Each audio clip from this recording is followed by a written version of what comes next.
Desde sus más tiernos años, el niño judío estaba rodeado por los requerimientos de los rabinos. Había reglas rígidas para cada acto, aun para los más pequeños detalles de la vida. Los maestros de la sinagoga instruían a la juventud en los incontables reglamentos que los israelitas ortodoxos debían observar. Pero Jesús no se interesaba en esos asuntos. Desde la niñez, actuó independientemente de las leyes rabínicas. Las escrituras del Antiguo Testamento eran su constante estudio, y estaban siempre sobre sus labios las palabras, así dice Jehová. A medida que empezó a comprender la condición del pueblo, vio que los requerimientos de la sociedad y los de Dios estaban en constante contradicción. Los hombres se apartaban de la palabra de Dios, y ensalzaban las teorías que habían inventado. Observaban ritos tradicionales que no poseían virtud alguna. Su servicio era una mera repetición de ceremonias, y las verdades sagradas que estaban destinadas a enseñar eran ocultadas a los adoradores. Él vio que en estos servicios sin fe no hallaban paz. No conocían la libertad de espíritu que obtendrían sirviendo a Dios en verdad. Jesús había venido para enseñar el significado del culto a Dios, y no podía sancionar la mezcla de los requerimientos humanos con los preceptos divinos. Él no atacaba los preceptos ni las prácticas de los sabios maestros, pero cuando se le reprendía por sus propias costumbres sencillas presentaba la palabra de Dios en justificación de su conducta. De toda manera amable y sumisa, Jesús procuraba agradar a aquellos con quienes trataba. Porque era tan amable y discreto, los escribas y ancianos suponían que recibiría fácilmente la influencia de su enseñanza. Le instaban a recibir las máximas y tradiciones que habían sido transmitidas desde los antiguos rabinos, pero él pedía verlas autorizadas en la Santa Escritura. Estaba dispuesto a escuchar toda palabra que procede de la boca de Dios, pero no podía obedecer a lo inventado por los hombres. Jesús parecía conocer las Escrituras desde el principio al fin, y las presentaba con su verdadero significado. Los rabinos se avergonzaban de ser instruidos por un niño. Sostenían que incumbía a ellos explicar las Escrituras, y que a él le tocaba aceptar su interpretación. Se indignaban porque él se oponía a su palabra. Sabían que en las Escrituras no podían encontrar autorización para sus tradiciones. Se daban cuenta de que en comprensión espiritual, Jesús los superaba por mucho. Sin embargo, se airaban porque no obedecía sus dictados. No pudiendo convencerle, buscaron a José y María y les presentaron su actitud disidente. Así sufrió él reprensión y censura. En edad muy temprana, Jesús había empezado a obrar por su cuenta en la formación de su carácter, y ni siquiera el respeto y el amor por sus padres podían apartarlo de la obediencia a la palabra de Dios. La declaración, escrito está, constituía su razón por todo acto que difería de las costumbres familiares. Pero la influencia de los rabinos le amargaba la vida. Aún en su juventud tuvo que aprender la dura lección del silencio y la paciente tolerancia. Sus hermanos, como se llamaba a los hijos de José, se ponían del lado de los rabinos. Insistían en que debían seguirse las tradiciones como si fuesen requerimientos de Dios. Hasta tenían los preceptos de los hombres en más alta estima que la palabra de Dios, y les molestaba mucho la clara penetración de Jesús al distinguir entre lo falso y lo verdadero. Condenaban su estricta obediencia a la ley de Dios como terquedad. Les asombraba el conocimiento y la sabiduría que manifestaba al contestar a los rabinos. Sabían que no había recibido instrucción de los sabios, pero no podían menos que ver que los instruía a ellos. Reconocían que su educación era de un carácter superior a la de ellos. Pero no discernían que tenía acceso al árbol de la vida, a una fuente de conocimientos que ellos ignoraban. Cristo no era exclusivista, y había ofendido especialmente a los fariseos al apartarse, en este respecto, de sus rígidas reglas. Halló al dominio de la religión rodeado por altas murallas de separación, como si fuera demasiado sagrado para la vida diaria, y derribó esos muros de separación. En su trato con los hombres, no preguntaba, ¿cuál es vuestro credo? ¿A qué iglesia pertenecéis? ejercía su facultad de ayudar en favor de todos los que necesitaban ayuda. En vez de aislarse en una celda de ermitaño a fin de mostrar su carácter celestial, trabajaba fervientemente por la humanidad. Inculcaba el principio de que la religión de la Biblia no consiste en la mortificación del cuerpo. Enseñaba que la religión pura y sin mácula no está destinada solamente a horas fijas y ocasiones especiales. En todo momento y lugar, manifestaba amante interés por los hombres, y difundía en derredor suyo la luz de una piedad alegre. Todo esto reprendía a los fariseos. Demostraba que la religión no consiste en egoísmo, y que su mórbida devoción al interés personal distaba mucho de ser verdadera piedad. Esto había despertado su enemistad contra Jesús, de manera que procuraban obtener por la fuerza su conformidad a los reglamentos de ellos. Jesús obraba para aliviar todo caso de sufrimiento que viese. Tenía poco dinero que dar, pero con frecuencia se privaba de alimento a fin de aliviar a aquellos que parecían más necesitados que él. Sus hermanos sentían que la influencia de él contrarrestaba fuertemente la suya. Poseía un tacto que ninguno de ellos tenía ni deseaba tener. Cuando ellos hablaban duramente a los pobres seres degradados, Jesús buscaba a estas mismas personas y les dirigía palabras de aliento. Daba un vaso de agua fría a los menesterosos y ponía quedamente su propia comida en sus manos. Y mientras aliviaba sus sufrimientos, asociaba con sus actos de misericordia las verdades que enseñaba, y así quedaban grabadas en la memoria. Todo esto desagradaba a sus hermanos. Siendo mayores que Jesús, les parecía que él debía estar sometido a sus dictados. Le acusaban de creerse superior a ellos, y le reprendían por situarse más arriba que los maestros, sacerdotes y gobernantes del pueblo.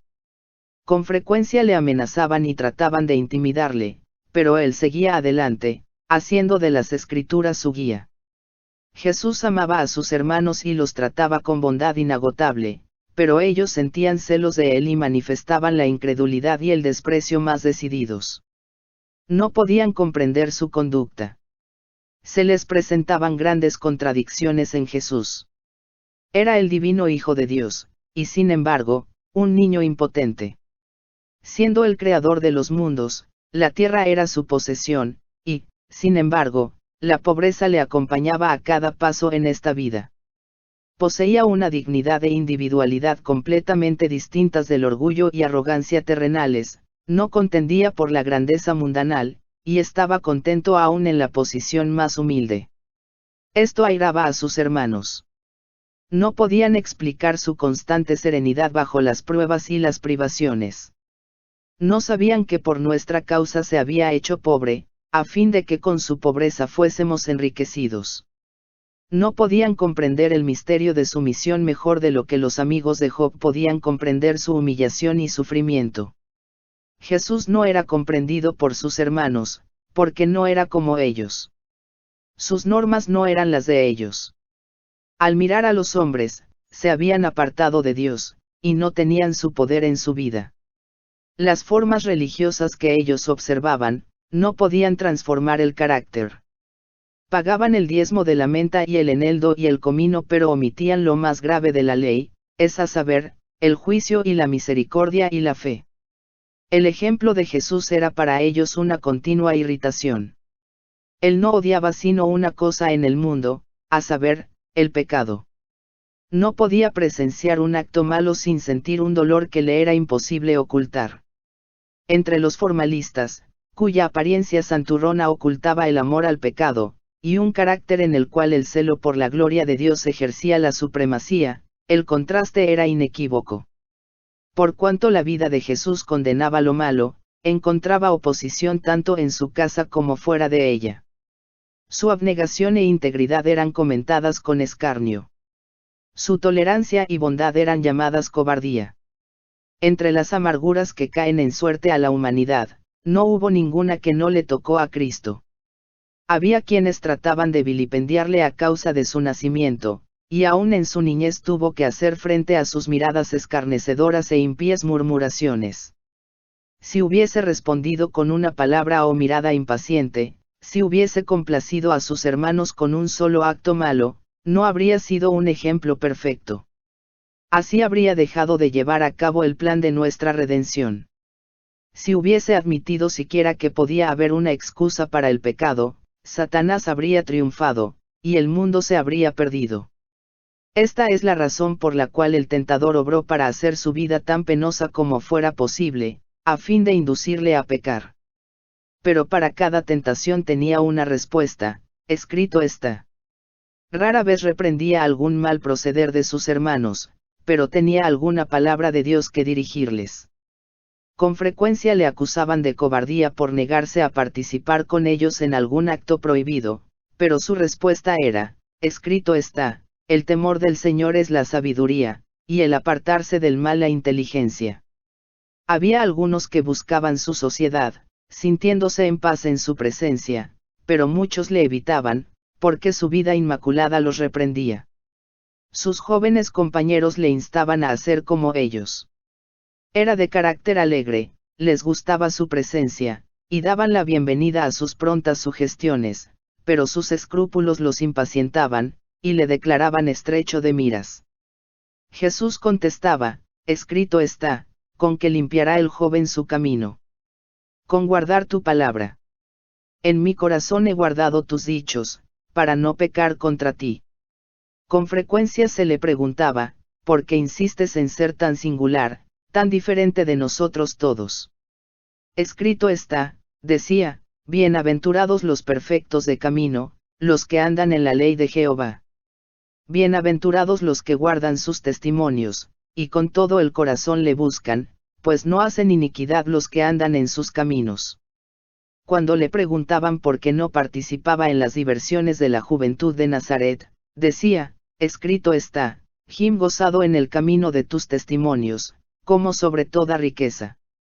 En tus mandamientos meditaré, consideraré tus caminos.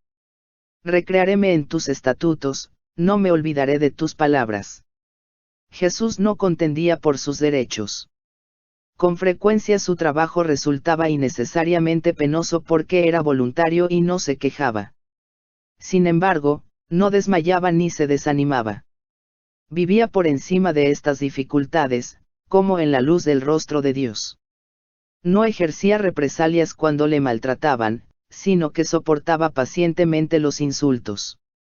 Repetidas veces se le preguntaba, ¿por qué te sometes a tantos desprecios, aun de parte de tus hermanos?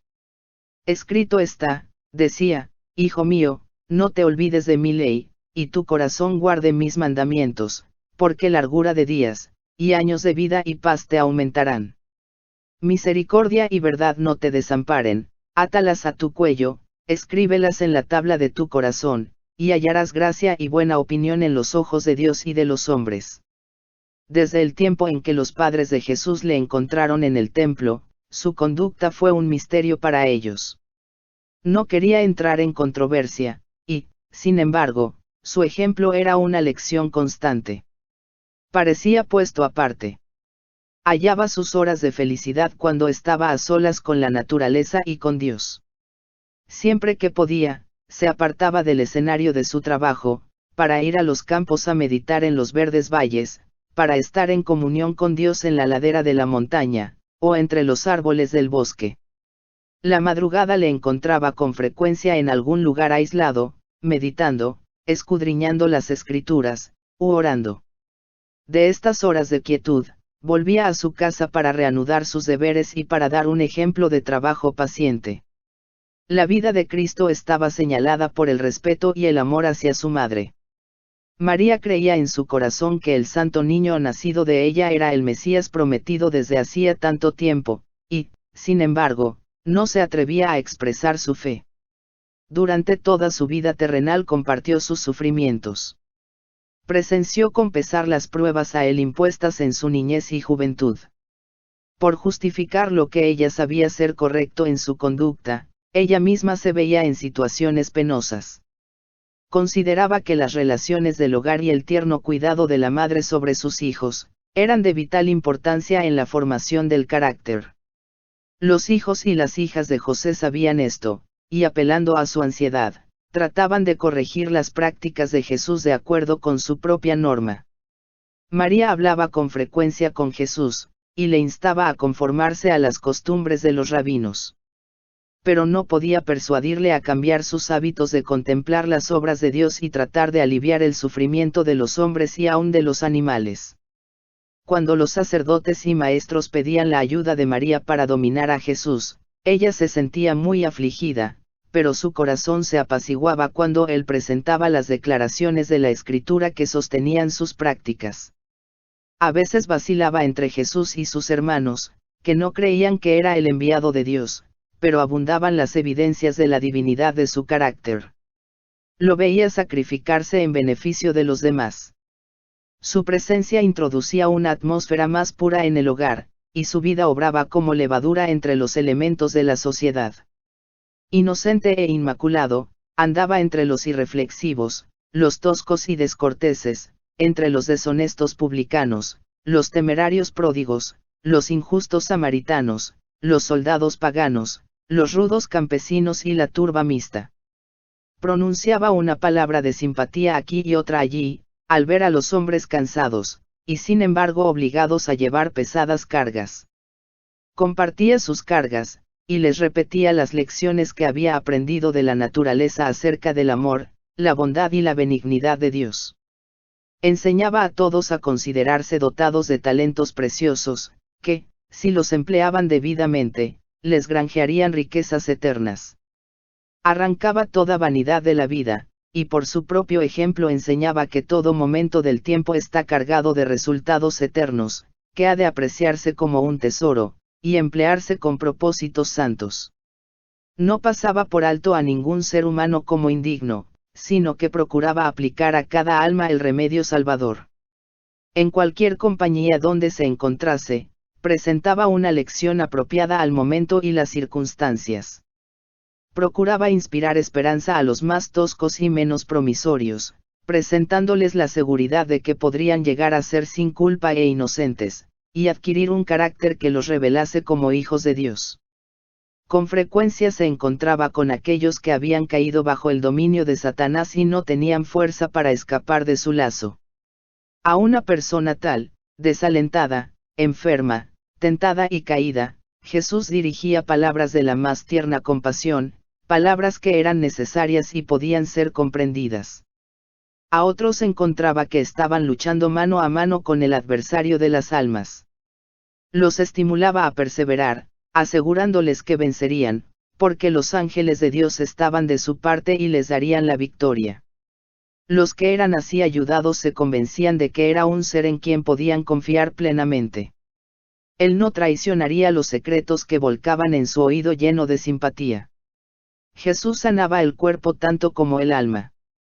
Se interesaba en toda forma de sufrimiento que llegase a su conocimiento, y para todo doliente a quien aliviaba, sus palabras bondadosas eran como un bálsamo suavizador. Nadie podía decir que había realizado un milagro, pero una virtud, la fuerza sanadora del amor, emanaba de él hacia los enfermos y angustiados. Así, en una forma discreta, obraba por la gente desde su misma niñez. Esa fue la razón por la cual después que comenzó su ministerio público, tantos le escucharon gustosamente.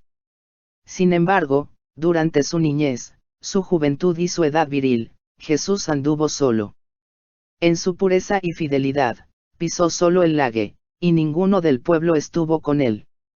Llevó el espantoso peso de la responsabilidad de salvar a los hombres. Sabía que a menos que hubiese un cambio definido en los principios y los propósitos de la familia humana, todos se perderían. Era esto lo que pesaba sobre su alma, y nadie podía apreciar esa carga que descansaba sobre él. Lleno de un propósito intenso, llevó a cabo el designio de su vida, de ser él mismo la luz de los hombres.